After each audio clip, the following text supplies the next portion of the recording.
Hi. So I decided to do something really interesting. I wanted to see how the Eurovision Song Contest result would have been different if we decided to do the old school one. The one pre-2016 where the jury vote and the televote were averaged in.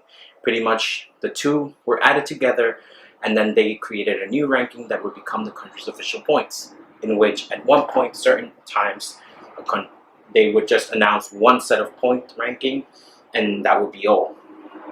And based on my results, I actually have no difference. The top three stays exactly the same. The Netherlands wins the Eurovision Song Contest with the old school system. Italy gets second and Russia gets third. Now, the only difference is that Norway actually gets fourth and Switzerland fifth. Sixth is Sweden. North Macedonia gets seven. Azerbaijan gets 8th, Australia gets 9th, and Iceland gets 10th. So there's the countries that actually make the top 10 don't actually change. They actually stay exactly the same. This to me is very interesting, but it makes sense because these were how the results were in. Now, the one thing is that the bottom 5 stay the same, but the only difference is that the United Kingdom gets absolutely 0 points, mainly because every time I saw the little points that the United Kingdom was able to get from the actual countries or not ranking, did not rank enough to make it a top 10 for each individual country. Hence, they only got 0 points, even though they did receive, as everyone saw live, points from each country, including the televote. Now, Germany, who got 0 points in the televote, ended up just getting 5 points in the total ranking, and Israel only 13th. Coincidentally, Israel got 0 points in the jury, and Germany got 0 points in the televote, making Germany get second to last and Israel third to last. Now, everything else stays pretty much the same. There is a major difference in some countries, but the ranking doesn't really change. Now I did this just because a lot of people were commenting about how the juries would have been, should be taken out. I personally don't think the juries should be taken out. The juries need to stay. They are the reason why countries started taking more seriously the contest in terms of the entries that they were sending.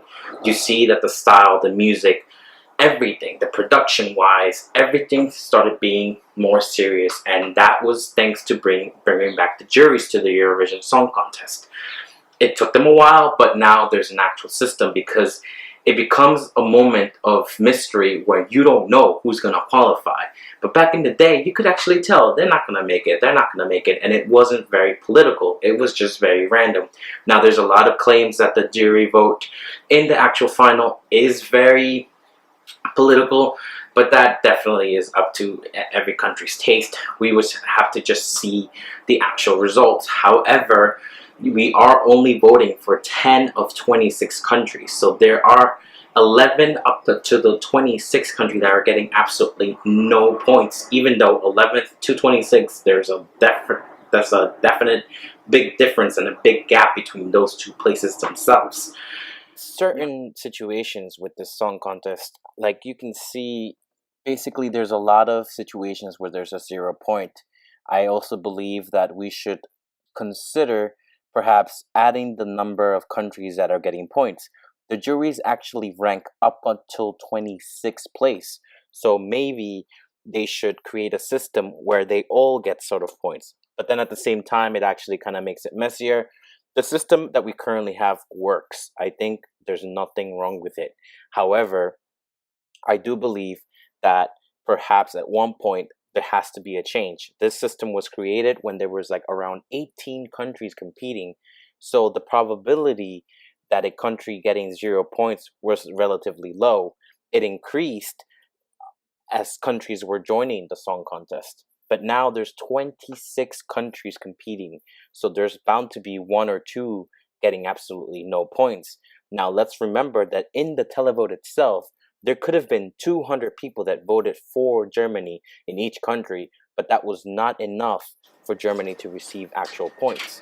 So these are different things that we should consider. Another quick note that I wanted to mention is I'm actually going to make this public on my Google Docs, so you could actually see it. I'm going to put the link. Hopefully it works, and you'll be able to analyze and see the results. You might not be able to edit, but I most likely definitely will release this so everyone can see that the Netherlands won with the old system. Have a good day.